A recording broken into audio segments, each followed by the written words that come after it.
Hey guys, how are you? Well, I just got through listening to the Book of Daniel. Of course, we are on day 64, maybe, of reading through the Word in 90 days.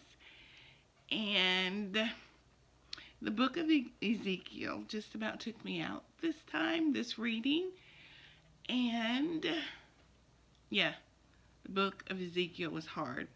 Now, I'm also in Bible Study Fellowship, and we have studied the book of Daniel a few weeks ago, and we have studied the book of Ezekiel, the first chapter and the last chapter of the book of Ezekiel a few weeks ago as well.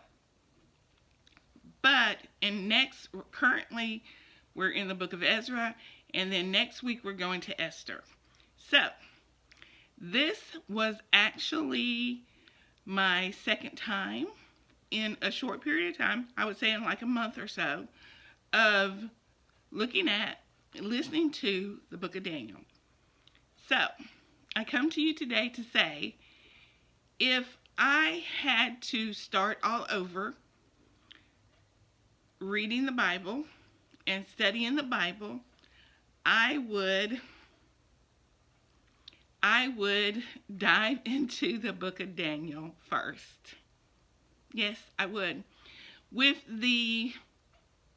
where we are now in our culture and in our society, with all this talk about Zion, Israel, and all the things, including all the prophecies on YouTube and whatnot, and all the talk about the end times, the last days, and on that day, I would read the book of Daniel.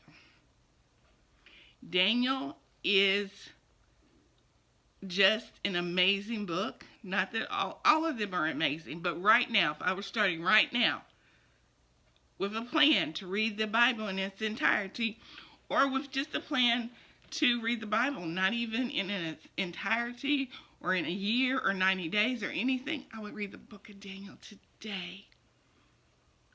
I would read the book of Daniel today, on this very day. I would take in all 12 chapters, and I would listen, and I would read.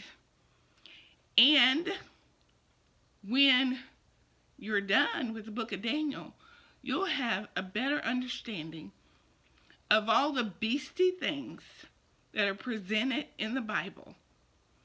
All the beastie things that are presented in the book of Revelation. You'll have a better understanding. You will have a good grounded foundation of the symbolicness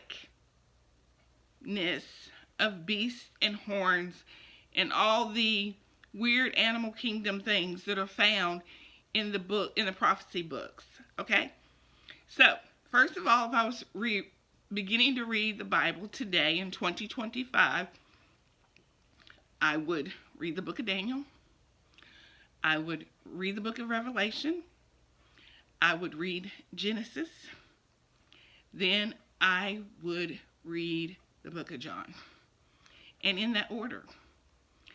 Because you don't want to have the fear that many people have in regards to the beast and all the scary things that are presented in the text. Well, the book of Daniel quiets all of those things, and it puts you on a firm foundation for understanding what all's going on in the text. So, that's my recommendation. If you're a beginner, if you're just starting out, to read the entirety of the book of Daniel, and you will see Daniel in exile as a 15-year-old boy that navigates his way to being an 80-something-year-old man in exile. Okay? You will see that Daniel navigate his faith and his walk throughout the book of Daniel. You will see Daniel's friends navigate their faith as well in the book of Daniel. And you will see kings try to greatly influence folks in the book of Daniel. And you will see kings come to a better understanding and belief in the Lord God Almighty in the book of Daniel. And you will see the Lord provide interpretation for Daniel toward the end of the book of Daniel. Initially, in the beginning of the book, Daniel goes to the Lord himself for understanding of dreams for these kings. And then toward the end of the book, Daniel's having night dreams, and the Lord provides an interpreter in the form of a messenger. Go read the book of Daniel today and come away with a better understanding of the entire book, of the entire Bible. It's all right there in the book of Daniel.